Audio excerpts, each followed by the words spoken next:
Congress party all India అధ్యక్షుడు మల్లికార్జున్ ఖర్గే, ఆయన కొడుకు ప్రియాంక్ ఖర్గే కర్ణాటక మంత్రిగా కూడా ఉన్నారు.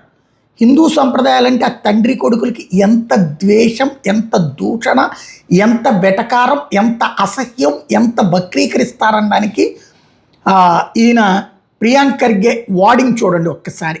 మనం ధరించే బొట్టు గురించి, మహిళలు ధరించే సింధూరం గురించి ఎంత కారు కూతలు కూశాడో ఒకసారి వినండి. 90% of cases is from Islamic countries.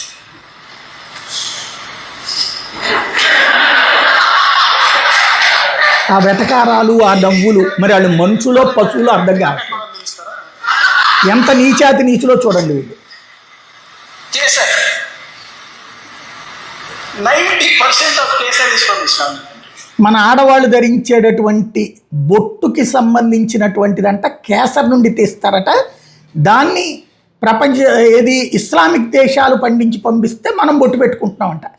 వీడు ఎంత నీచుడు అనడానికి ఇంతకంటే సాక్ష్యం లేదు. యాక్చువల్గా కుంకుమ ధరిస్తారు, ఇది పసుపు నుంచి కూడా వస్తుంది. అట్లాగే కుంకుమ తయారీకి ప్రధాన ముడిసరుకు పసుపు. ప్రపంచంలోనే పసుపును అత్యధికంగా పండించే దేశం భారతదేశం.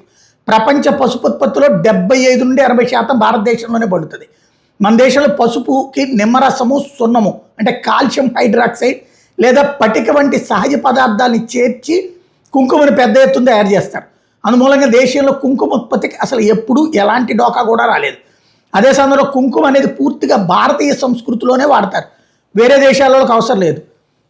హిందూ సంప్రదాయాలతో ముడిపడి ఉన్నటువంటి ఉత్పత్తి ఇది. విదేశాల్లో దీన్ని వాడరు, దాదాపు శూన్యం. కాబట్టి దాని వాణిజ్యోత్పత్తే జరగదు. భారతదేశం విదేశాల నుండి కుంకుమ దిగుమతి అసలు చేసుకోదు. భారతదేశం కుంకుమ దిగుమతి చేసుకోవడానికి బదులుగా ఇతర దేశాల్లో ఉన్నటువంటి హిందువులు వాడటానికి అక్కడికి ఎగుమతి చేస్తుంది.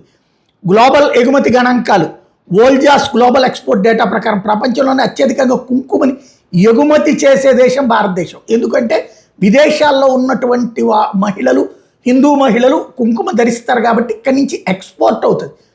కానీ ఇస్లామిక్ దేశాల నుంచి ఇక్కడ కుంకుమ వస్తుందని చెప్తున్నాడంటే ఈయన మనిషా, పశువా, లేకపోతే అహంకారపూరితంగా హిందూ సంప్రదాయాల్ని అవహేళన చేసేటటువంటి నీచాతి నీచమైనటువంటి మనస్తత్వంతో ఉన్నారా? పెద్ద ఆయన కొడుకు, ఈయన పెద్ద ఆయనే, మంత్రి స్థానంలో ఉన్నాడు. హిందూ దేవతల పట్ల, హిందూ సంస్కృతి పట్ల, హిందువుల యొక్క ఆచారాల పట్ల ఇంత అబద్ధాలని ప్రజలకి చేరవేసేటటువంటి కుచితమైనటువంటి మనస్తత్వం కరెక్టేనా? ఆలోచించాల్సి ఉంది.